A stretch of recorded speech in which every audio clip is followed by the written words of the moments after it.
tous pour votre émission spéciale. Aujourd'hui, nous recevons une figure emblématique du football gabonais et africain, Pierre-Alain Mungenguie. Pour cet entretien, je serai accompagné de Boris B. Bonsoir déjà, président. Bonsoir. Bonsoir Boris B. Bonsoir Ruth, président de la Fédération gabonaise de football et désormais troisième vice-président de la Confédération africaine de football, un parcours et une longévité qui forcent le respect. Et oui, comme vous le dites si bien, je dirais, c'est un couronnement d'une longue carrière.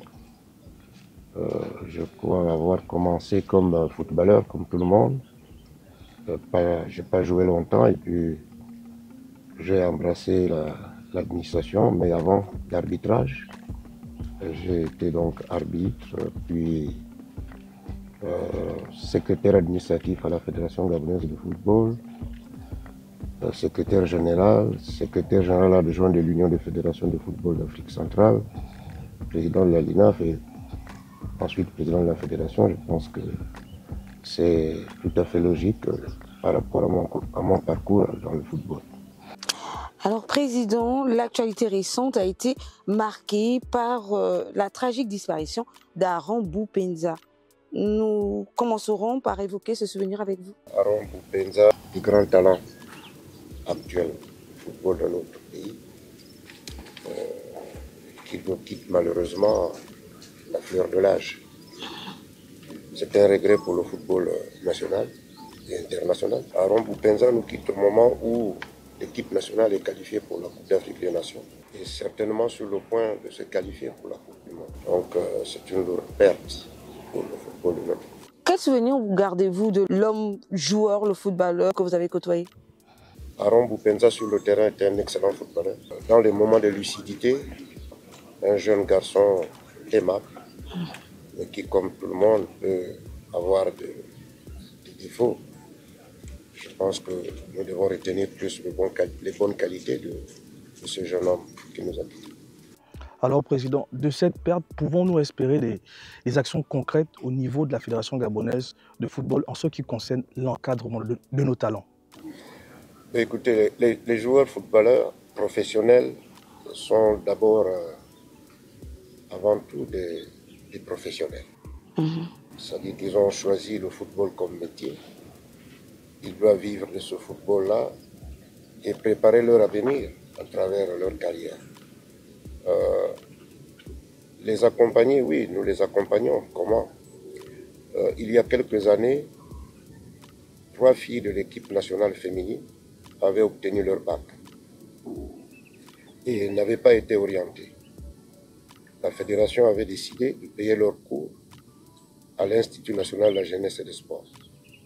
Nous avons payé donc les cours pour toute la scolarité et elles avaient bénéficié d'une bourse mensuelle de 30 000 francs CFA par mois pendant toute la scolarité. Donc c'est de cette façon que nous pouvons accompagner les footballeurs et les anciens footballeurs. La carrière d'un footballeur n'est pas longue et que pendant son activité, il doit préparer la suite de sa carrière et également avoir un plan de carrière. Aujourd'hui, si nous avons Thierry Mouyouma à la tête du staff technique national, c'est parce qu'effectivement, Thierry Mouyouma, avec un plan de carrière, il a compris qu'après la carrière de footballeur, il y a des métiers du football qu'on peut aussi embrasser et continuer à rester dans le football. Donc maintenant, les accompagner, je pense que c'est de la même manière que nous avons accompagné les filles en les inscrivant à l'Institut national de la jeunesse et des sports. Nous pouvons le faire au niveau de la fédération. Je me souviens bien qu'à l'époque du ministre Alfred Mabika, il avait mis en place à l'Institut national de la jeunesse et des sports une filière d'encadreurs sportifs qui devait se former et aller sur le terrain encadrer les jeunes. Je pense que cette filière n'a pas tenu parce qu'effectivement, là aussi, beaucoup d'anciens footballeurs ne s'y intéressent pas. Cette filière existe bien, éducateurs sportifs à l'INGS, combien se sont inscrits au point où aujourd'hui cette filière a presque disparu. Président, l'amicale des anciens footballeurs aura-t-elle un rôle à jouer dans cet encadrement? Mais vous savez, je pense que l'amicale des anciens footballeurs doit sortir du cadre syndical parce qu'ils sont plus prompts à revendiquer, mais ne savent pas s'organiser en leur sein pour pouvoir mettre en place des moyens d'accompagnement des anciens footballeurs, surtout ceux qui sont dans la précarité, bien sûr. La fédération, je pense, à notre niveau et avec le ministère de la Jeunesse et des Sports, nous pouvons ramener cette filière éducateur sportif au niveau de l'Institut national de la jeunesse et des sports, pour former des cadres, parce que certains anciens footballeurs peuvent travailler à la fédération sans formation. Les gens ont du mal à accepter de se former. On ne peut pas être professionnel sans avoir suivi une formation. Donc, si cette filière revenait au niveau de l'Institut de la jeunesse et des sports, nous avons au niveau de la fédération des départements. Lorsqu'ils sortent de l'Institut de la jeunesse et des sports, ils deviennent des fonctionnaires ou des contractuels de l'État, donc avec les salaires de l'État, et mis à la disposition de la fédération pour travailler dans les départements que nous avons au sein de la fédération. Mais il sera difficile, comme certains le pensent, que la fédération puisse prendre des anciens footballeurs pour les engager à la fédération comme agents. Combien sont-ils? À combien seront-ils payés? Je crois que la formation est importante pour tout ancien footballeur. D'accord. Nomination à la CAF, parcours exceptionnel et reconnaissance avec vous, Maurice Ndé. Votre récente nomination au rang de 3e vice-président de la Confédération africaine de football a marqué les esprits. Qu'est-ce que ça représente pour vous aujourd'hui? Si cette nomination a marqué les esprits, comme vous le dites, c'est effectivement parce que c'est pour la première fois qu'un Gabonais accède à ce poste. Je voudrais d'abord à cet effet exprimer toute ma sympathie. Remercier le président de la Confédération africaine de football pour l'honneur qu'il a bien voulu faire à notre pays, au peuple gabonais, en m'élevant au rang de vice-président de la Confédération africaine de football. Vous imaginez, nous sommes 54 pays membres de la Confédération africaine de football. Donc, vous pouvez imaginer le nombre de cadres qu'il y a dans notre continent. Et si le choix du président s'est porté sur ma personne, certainement que derrière cette nomination, il y a une reconnaissance de l'expertise. Parcours atypique, Monsieur le Président, vous l'avez dit dès l'entame de cette émission, aujourd'hui vous êtes 3e vice-président de la CAF. Quel est le secret d'une telle constance et d'une telle progression? J'ai choisi un métier, le football. D'accord. J'ai fait toutes mes formations au départ dans l'ombre. J'ai été arbitre international. Et j'ai pensé que l'arbitrage ne s'arrêtait pas à être sur le terrain. Moi-même, j'ai été formé. Les instructeurs qui m'ont formé avaient eux-mêmes subi des formations. Donc, je me suis orienté vers ça. J'ai fait toutes les formations. En même temps que j'arbitrais, j'étais déjà instructeur. Et le président Oualélé avait décidé de nous nommer, Jean-Paul Mapangou et moi, formateurs des jeunes. Moi à l'estuaire et Jean-Paul Mapangou dans le Goué maritime. Je ne me suis pas arrêté à former les arbitres sur le plan national. Quand j'ai arrêté ma carrière, je me suis lancé dans la formation des jeunes arbitres à travers le continent via la Confédération africaine de football. À travers mes performances comme instructeur sur le plan continental, la FIFA en 2007 a décidé de mettre en place des bureaux de développement à travers le continent. 4 bureaux de développement. Et nous étions 4 Africains choisis pour animer la formation des instructeurs et la formation des arbitres à travers le continent. Et mon collègue Magassa Sidibeka et moi avions été choisis pour la partie francophone. Donc j'ai passé 9 ans à former les instructeurs, les arbitres sur le terrain. Aujourd'hui, le lot d'arbitres que vous avez sur le terrain et les instructeurs qui les suivent ont été formés par moi. En 2014, je deviens président de la fédération. Mes charges de la fédération m'ont obligé à renoncer donc à mon contrat que j'avais avec la FIFA pour la formation des jeunes et des instructeurs. Président, votre retour au pays a été fortement salué autant par le peuple gabonais que par les plus hautes autorités. Qu'est-ce que vous avez ressenti à ce moment précis? C'était plein d'émotions. Voir que des compatriotes viennent à l'aéroport en si grand nombre m'accueillir, c'est que quelque part, je pense, c'est une reconnaissance et le peuple gabonais a reconnu ce que j'ai fait pour le football de notre pays et l'élévation au niveau de la Confédération. C'était un honneur, ils ont compris que c'était un honneur fait à notre pays. S'agissant des félicitations du gouvernement, le 30 août 2023, les jeunes officiers ont libéré notre pays. Et du coup, l'Union africaine a suspendu le Gabon. Vous comprendrez que quand un pays est suspendu, ses cadres sont également suspendus. La diplomatie gabonaise a fait que ça n'a pas duré et le Gabon a été rétabli par l'Union africaine.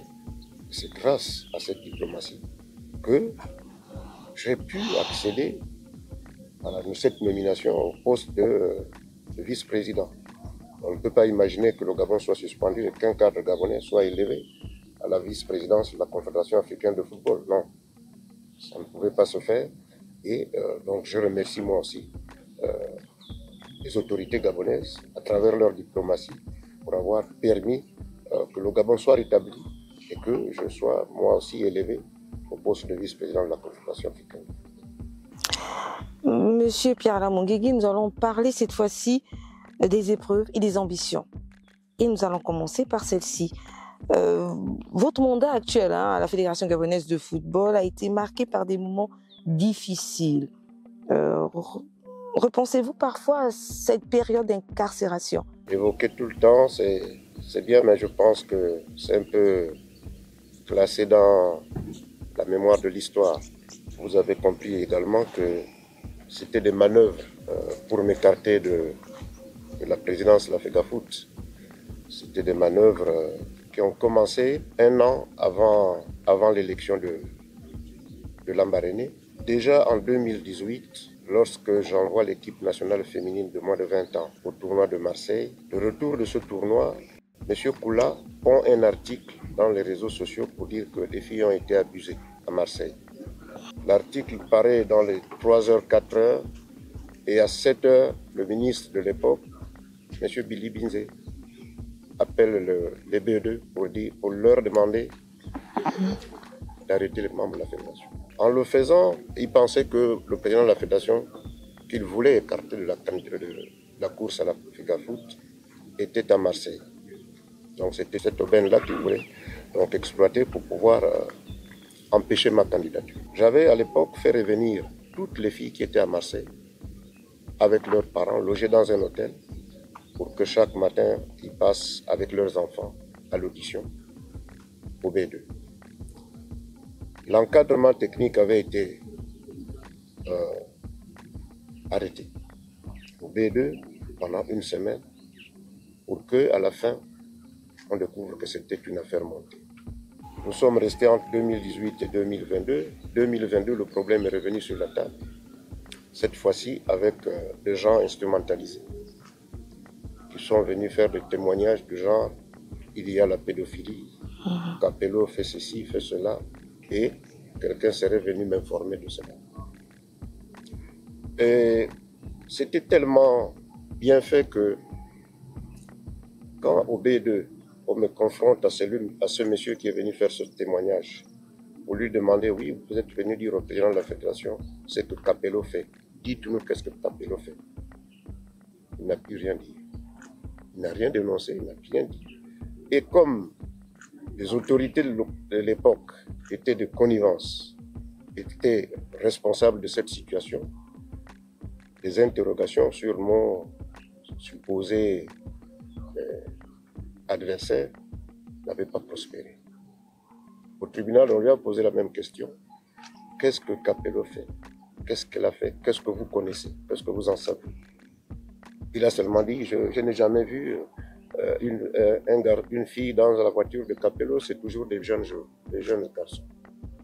Bref, ça n'a pas fait un écho particulier, sauf que la veille de l'élection, à 23h, M. Billy Binze, porte-parole du gouvernement, vient lire un communiqué final du Conseil des ministres. Et à ce Conseil des ministres, je suis nommé inspecteur du service au ministère de la Jeunesse et des Sports. Raison la raison de ma nomination, c'était l'incompatibilité de ce qu'un agent du ministère de la Jeunesse et du Sport puisse être candidat à la fédération. Par la même occasion, on a fait démissionner mon adversaire, qui était directeur adjoint à l'office, pour lui permettre d'être candidat. C'était tellement beau. Et moi, retraité, j'ai répondu au gouvernement que je suis désolé. Je vous remercie pour cette nomination, mais malheureusement, compte tenu que je suis retraité, et un retraité ne peut pas occuper ce poste. Je suis allé aux élections le lendemain, je suis réélu. Au sortir de la salle, les gens d'en face crient haut et fort. Ils crient haut et fort. Que, ok, il a gagné, on va voir. De toute façon, on lui tendra une embuscade, il n'arrivera pas à Libreville. Il ira dans un ravin. J'ai démarré ma voiture, je suis allé chez moi à Lebamba. J'ai passé une nuit à Lebamba, je suis revenu sur Libreville. Et le lendemain, quand j'arrive à la fédération, je trouve qu'il y a une voiture sans plaque, Mitsubishi Bashi, qui était à l'entrée de la fédération. Et quand je passe, la voiture me suit et on vient me déposer une convocation pour dire à l'instant, il faut venir au B2. Et je suis allé mettre un short sous mon pantalon parce que j'imaginais à peu près ce qui allait m'arriver. Et je suis allé au B2. Au B2, on m'a gardé de 10h jusqu'à 17h au moment où l'enquêteur me dit, bon, monsieur Mungengui, vous devez rester disponible, on va vous laisser partir. Et on vous appelle là à tout le monde. C'est en ce moment-là que la responsable adjointe du B2, je suis en face de l'enquêteur et l'enquêteur a dos à sa baie vitrée qui donne sur le parking. J'avais un commandant à côté de moi et ce commandant, son téléphone sonne, je vois la personne assise dans la voiture, il prend son téléphone et le téléphone du commandant sonne. Il demande au commandant de venir la retrouver dehors. Et quand la personne revient, il appelle l'enquêteur, il l'amène dans le couloir pour lui dire il ne peut pas partir, envoyez-le au sous-sol. Du sous-sol, 7 jours après, je suis allé au tribunal, tout simplement parce que j'ai défié quelqu'un que les autorités de l'époque voulaient placer à la fédération. Mais est-ce qu'on en avait besoin? Pour être président de la fédération, il ne faut passer par une élection. Ils sont venus à l'élection et je les ai gagnés. Voilà. Donc, j'ai passé 6 mois de ma vie en prison et ça a laissé des séquelles. Mon épouse a fait une hausse de tension, aujourd'hui elle est sous traitement. Ma fille a raté l'entrée en classe supérieure. Elle était dans la même classe que le fils de Franck Nguema, qui ne cessait de l'embêter, de la chahuter, au point où elle a failli même ne plus aller à l'école. Je pense que le plan qu'ils avaient de me faire jeter dans un ravin entre Lambaréné et Libreville, Dieu l'a détourné. Et la solution qu'ils avaient, c'était de me mettre en prison. Donc j'ai perdu 6 mois de ma vie, 6 mois de ma carrière en prison. Justement, Président, permettez-moi de rebondir. Est-ce que durant cette période, vous avez pensé à tout arrêter? Ben, écoutez, vous savez, quand on est en prison, on a 2 choses. Soit vous avez un visage couvert de honte, vous avez tué, vous avez volé, soit vous êtes comme moi, conscient de ce qu'on vous a mis là par envie et ça ne vous affecte pas trop. Dans cette prison, je n'étais pas seul dans la situation qui était la mienne. Beaucoup de compatriotes étaient en prison sans savoir ce qu'ils avaient fait à cette époque. Beaucoup de compatriotes ont fait 5 ans en prison, 2 ans, 3 ans en prison sans être jugés. Je suis un chrétien croyant, pratiquant, et je crois en Dieu. Et j'avais tout remis entre les mains de Dieu. La preuve, Dieu a permis que le président de la Confédération africaine de football vienne rencontrer les autorités de notre pays ici. Il est reparti un peu déçu, et il me le rappelle à chaque fois. Il est venu rencontrer le chef de l'État et son état-major, bon, avec des gens qui étaient foncièrement en face de moi. Au sortir de cet entretien, le président de la République de l'époque avait dit au président de la CAF, allez-y, avant la fin de la semaine, Mungengui sera dehors. J'ai passé un mois de plus. On va parler cette fois-ci du football féminin à la tête de la Fédération gabonaise de football. Quelle a été votre vision, si on peut le dire, pour ce football? Vous savez, quand j'arrive à la tête de la Fédération gabonaise de football, et j'aime le dire, le football féminin était en rade. Plus de football féminin au Gabon. J'ai organisé un symposium au départ. À ce symposium, j'avais invité des responsables du football féminin des pays où le football féminin marchait bien, le Cameroun, la Côte d'Ivoire, le Sénégal. Nous avons fait ce symposium et nous avons lancé les compétitions avec une phase finale. Aujourd'hui, jusqu'à maintenant, nous mettons à la disposition des ligues provinciales 5 millions de francs CFA par ligue pour leur permettre d'organiser le football féminin et le football des jeunes, particulièrement. Nous sommes butés, ça il faut le reconnaître, par l'absence d'accompagnement de la presse. Je vais vous dire pourquoi. À chaque fois que nous organisons un tournoi à Tchibanga, il n'y a pas moins de 15 journalistes. Les premières éditions, la responsable de communication au niveau du football féminin, c'était Raïssa Lormeza. C'est elle qui avait les fonds pour gérer les journalistes. Mais ce sont les mêmes journalistes qui disent qu'il n'y a pas de football féminin au Gabon. Nous organisons le football des jeunes à Lambaréné et à Oyem. Il y a des journalistes qui viennent. Ce sont les mêmes journalistes qui disent qu'il n'y a pas de football des jeunes au Gabon. Alors, comment voulez-vous que nous communiquions?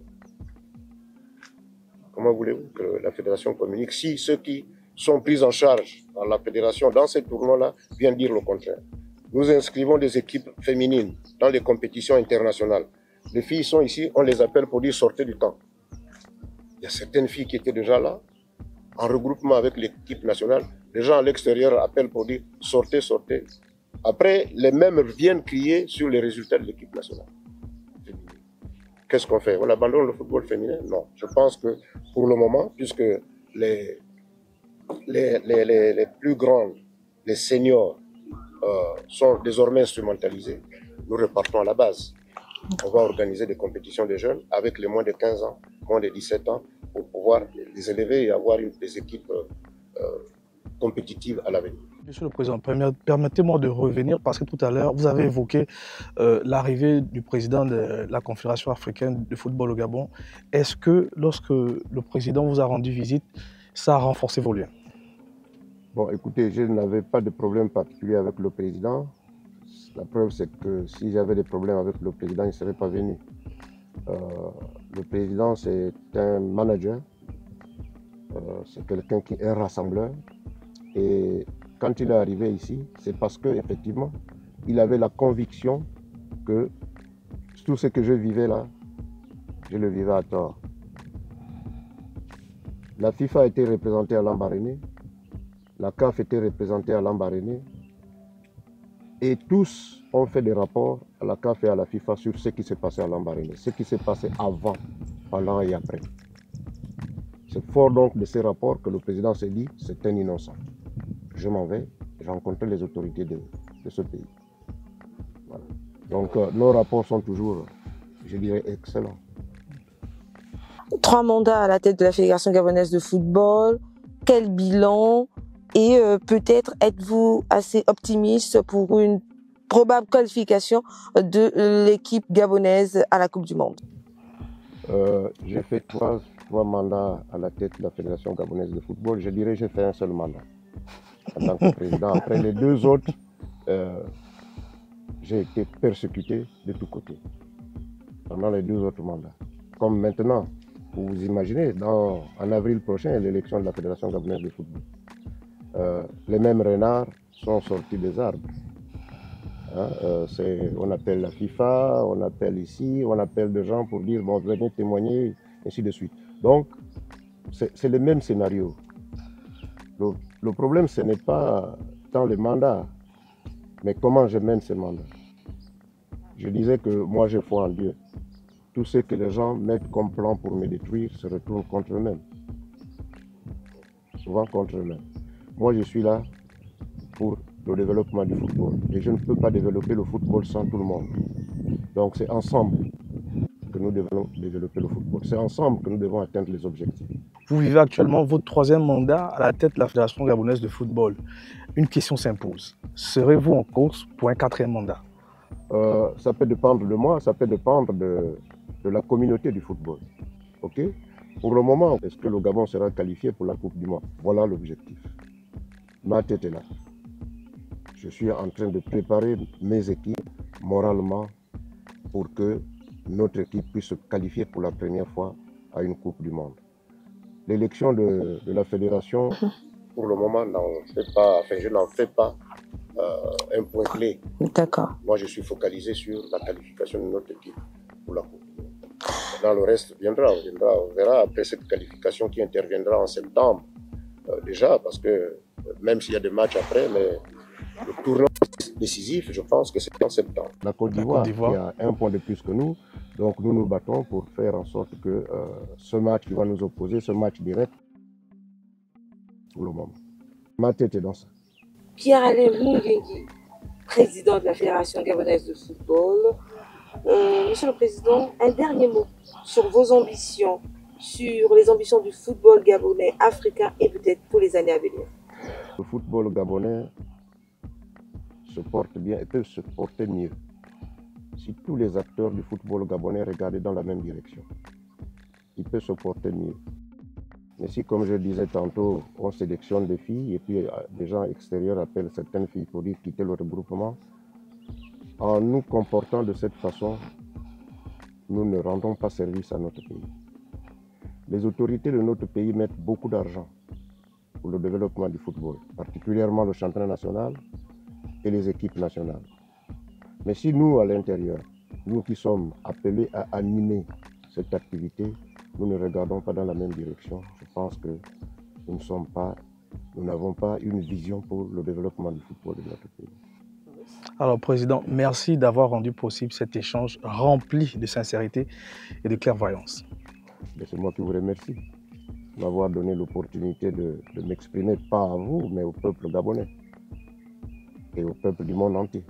Merci de nous avoir suivis pour cette émission spéciale tournée au centre technique de Bikele. On recevait aujourd'hui Pierre-Alain Mungengui, une figure emblématique du football gabonais et africain. On se retrouve très prochainement avec un autre numéro et un autre invité. Au revoir.